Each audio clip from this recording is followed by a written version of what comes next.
اس نے اتار کے رکھا یا اس سے گرا وہ ہار تو چیل اسے اٹھا کے لے گئی گوشت سمجھ کے اور میرے سامنے اٹھا کے لے گئی۔ گھر والوں نے مجھ سے پوچھا، یہ بخاری میں موجود ہے، گھر والوں نے پوچھا مجھ سے کہ وہ ہار کہاں ہے، تو میں نے کہا چیل اٹھا کے لے گئی۔ گھر میں کچھ چوری ہو جائے تو سب سے پہلا الزام کس پہ لگتا ہے؟ ملازمین پہ۔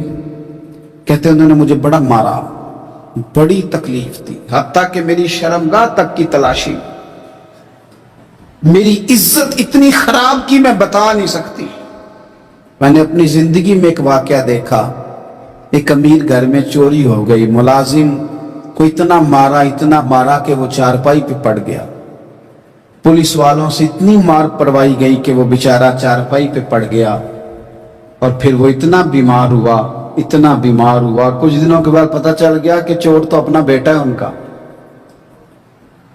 پھر اس کا انتقال ہو گیا۔ اب وہ سیٹھ صاحب اور گھر والے آ کے نا مرنے والے کے کان میں معافیاں مانگ رہے ہیں، کان میں۔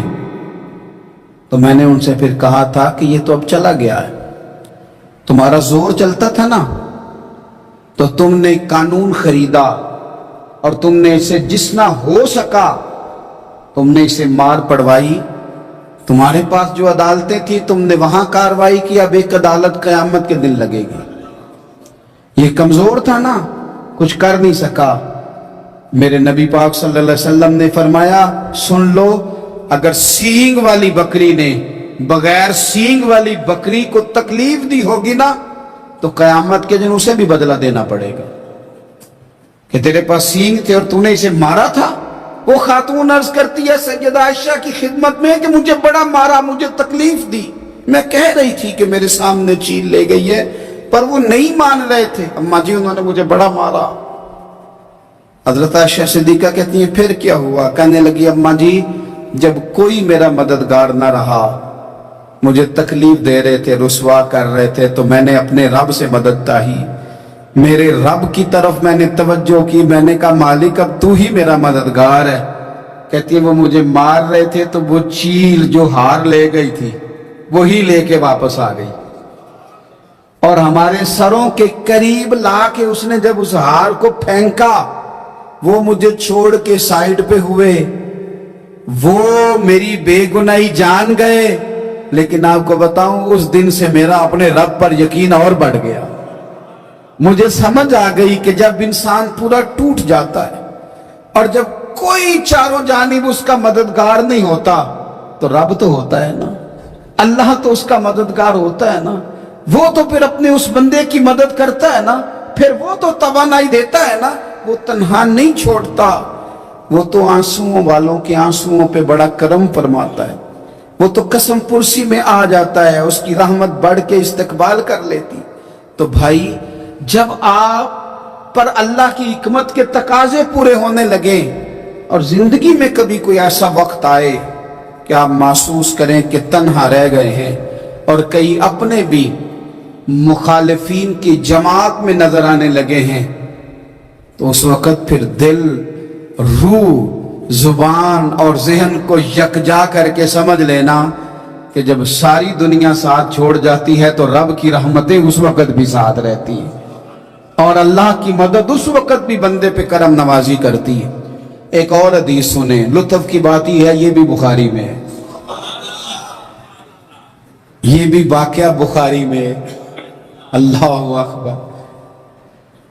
ایک شخص نے نا ایک بندے سے قرض مانگا، اس نے کہا مجھے قرضہ دو، وہ کہنے لگا کہ کتنا قرضہ؟ اس نے کہا 1000 دینار۔ دینار سونے کا ہوتا تھا، درہم چاندی کا ہوتا تھا، 1000 دینار چاہیے۔ اس نے کہا کوئی گواہ ہے تیرے پاس؟ غریب کا گواہ بھی کوئی نہیں بنتا،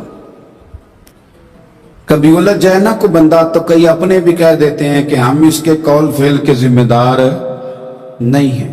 ایک غریب آدمی کو قرض کی ضرورت پڑ گئی، 1000 دینار چاہیے۔ میں کہہ چکا ہوں کہ درہم چاندی کا ہوتا تھا، دینار سونے کا، 1000 دینار لینا ہے۔ تو جس بندے سے اس نے کہا، اگرچہ وہ نیک بندہ تھا، اس نے کہا یار 1000 دینار دے دو، تو کہنے لگا کوئی گواہ ہے تیرے پاس؟